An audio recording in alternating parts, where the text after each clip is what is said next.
So it takes persistence, perseverance, and a team. And the team is here and online. So I thank the team because that's what makes it possible. We started as a 2-institution study and then expanded to the New York ELCAP of 12 institutions, and the deans all agreed, which they said was the first time they all agreed on something. And then we expanded to I-ELCAP. And we now are approaching our, what we originally said is 100,000 participants, and we're going to have to up that and continue working with all these different countries that we're working with throughout the world. So we also said that we have to look at early treatment of lung cancer because there aren't, if you look in any of the databases, there's not enough early lung cancers to really differentiate the treatment and the options for these early lung cancers from the other cancers. So that's why we started the Initiative for Early Lung Cancer Research on Treatment.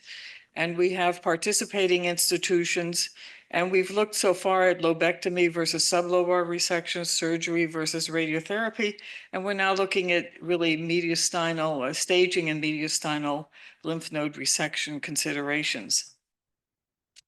So all of this was possible through the integrated I-ELCAP management system, which really starts with the nurse navigator, goes to the acquisition of the images, the CT scanner, presentation, the diagnostic radiologist who has to interpret the results, the pulmonologist who has to take actions and recommendations.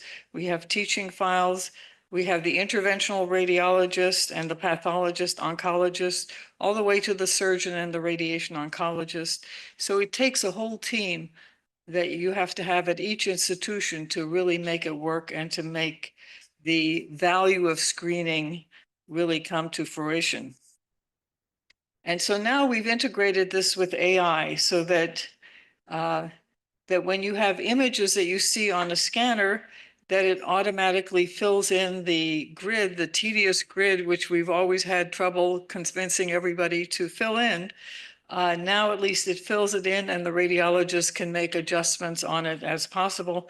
And that's really the heart of the quality control issues, to have a database that you can keep looking at and that you have that also has the images together with the data. And that's what we do for each of our publications. We go back and forth between the images and the data. So we now have an open source automated image reading system, which we call AIRS, that determines when no clinical change has occurred between one scan and the next scan. In other words, there are not any new nodules that are seen and no size changes. So that's being integrated, and it's not as easy as it sounds. You know, AI sounds so great, but you have to find these small nodules and differentiate them from all the other things that you see on a scan. You have to then find it on the next scan where there's different inspiration and expiration. So it's not always, you can see that the vessels are different. There are different structures in the next CT scan. And then to really determine the consistency and the shape, and then to determine on the second scan whether there's been a change in size is not that simple. So there's a lot of work that has to go into any AI to be really useful. So we now are working with Croatia, which is the first national screening program in the European Union. It's headed by Jaroslav Samoja, who's in the audience, and Christina. So they've now integrated screening in their country health system, and they focus on general practitioners, which is really very unique, a unique way, and they've been highly successful at doing that. We are also working with Kazakhstan in Central Asia, and even in Kazakhstan, lung cancer is the most deadly cancer, and it's increasing rapidly, and you'll hear more about that later. We also work with Latin America and Africa. So there's the world is expanding in terms of screening, and really at the heart of it is data collection and to really aggregate the data, to have the same database as much as possible. That's why our data variables or data is open source, so everybody can maybe agree on the same things that we need to collect, in addition to other things that you might want to collect. So how has CT imaging changed? So here on the left, you see David and I initially, a long time ago, and we read scans on, where there were 12 scans on a single piece of film. So we didn't see too many small nodules. Now we have huge monitors that allow us to see very small nodules.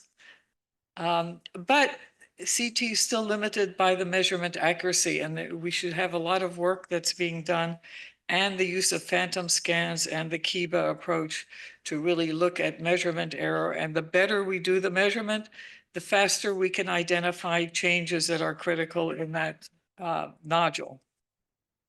So I asked Rick Avila, and he'll be talking more, to say, where will we be 10 years from now?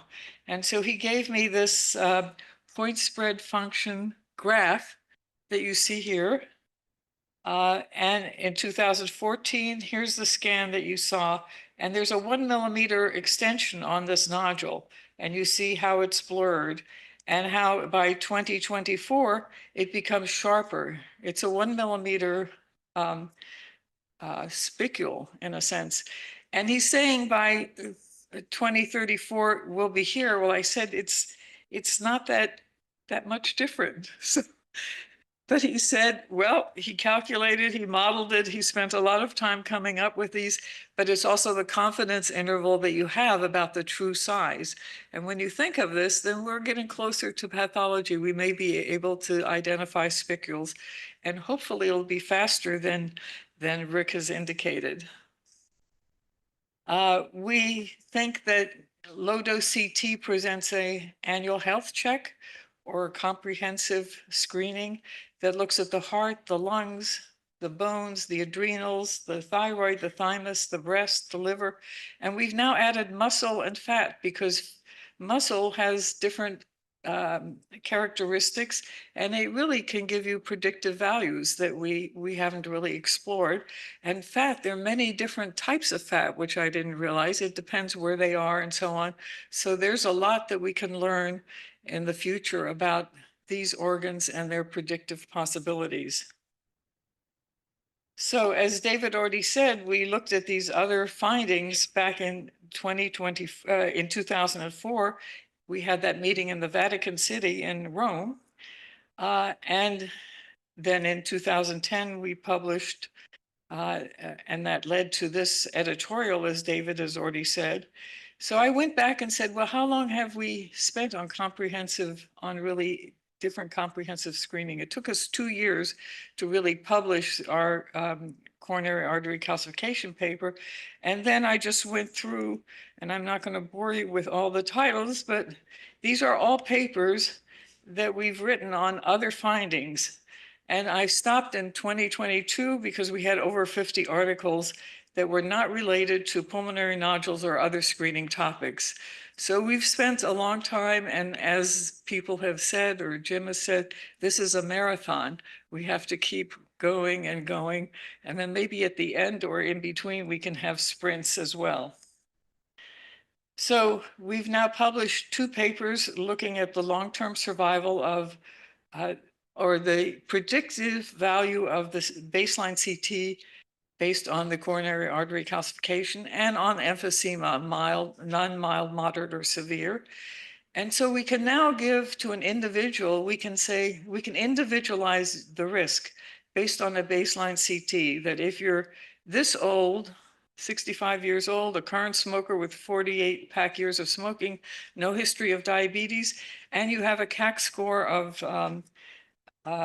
0, 1, 1 to 3 or higher, this is your long-term survival. And the same thing for the emphysema, mild, non-mild, moderate, or severe. So we can actually give incentives and say, Well, if you change your lifestyle or you follow these recommendations, that can change. So that's going to be our next step, that we're going to look at what happens with progression and what are the changes. But these are two very exciting papers done with our team members who are here in the audience. So ELCAP today, we have always believed in screening participants 40 and older who have either smoked or never smoked. We think that that's really the life-saving benefit should be given to them. And a quarter in the US of people who die of lung cancer each year are people who've never smoked. And we don't have smoking or smoking questions for breast cancer screening and other types of screening. So that's my thought, but we do it under an IRB so that each person who doesn't meet the criteria signs consent. And we have many long-term people who've stayed with us from the beginning. We really have all the way back to 1992. We have some people who've stayed with us, and many have first primaries, second primaries, third, and even fourth primaries. So you really need to stay in the screening program. And so Amy and Stephen's program really show how dedicated people can make that happen. So, and we provide Screening Plus, which is the updated open source management system with AI assistance. So I thank all of our team members, our investigators, and the many thousand screening participants.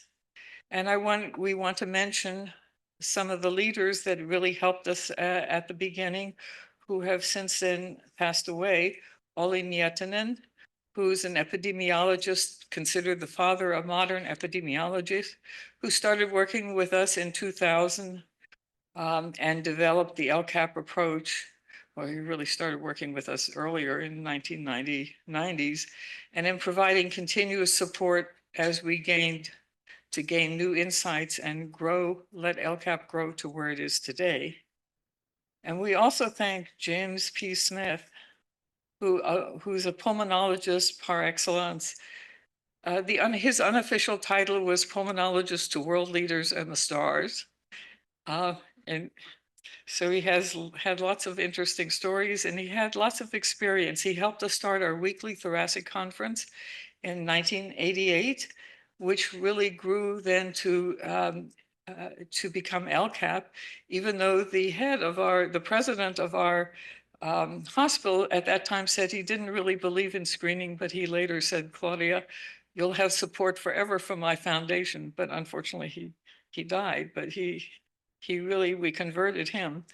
And Jim was a key leader in starting ELCAP and provided constant support, intellectual, emotional, and financial. So we miss him very much. And so the rest of the conference is to the dawn of early diagnosis and early treatment, or a new era of preventive health. Thank you.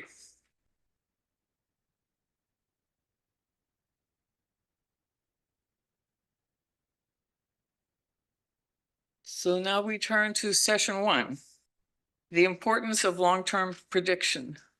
And I think you have some slides for me to start with. And then we have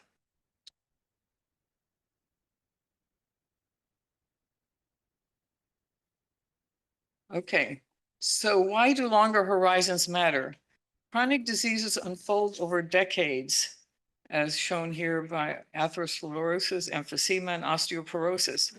10-year risk calculators underestimate the true lifetime burden, and patients live longer with modern therapy. They need 20 to 25 years of guidance, really. And long-term risk supports earlier, stronger prevention strategies. And why does we think imaging outperforms clinical and biomarker models? Because imaging captures irreversible structural disease, like coronary calcifications, the cumulative plaque burden, emphysema, the structural changes in the lung. Imaging reflects lifetime exposure, whereas blood markers and clinical models have variations and have a lot of fluctuations over time. Imaging is objective, reproducible, and can be AI automated and thus outperform other predictions. these are my thoughts. You might disagree with some of these, but so the implications of 25-year imaging models allow for stronger discrimination between low and high risk, make durable predictions, anchors long-term preventive strategies, and may move medicine towards CT-based lifetime risk assessment.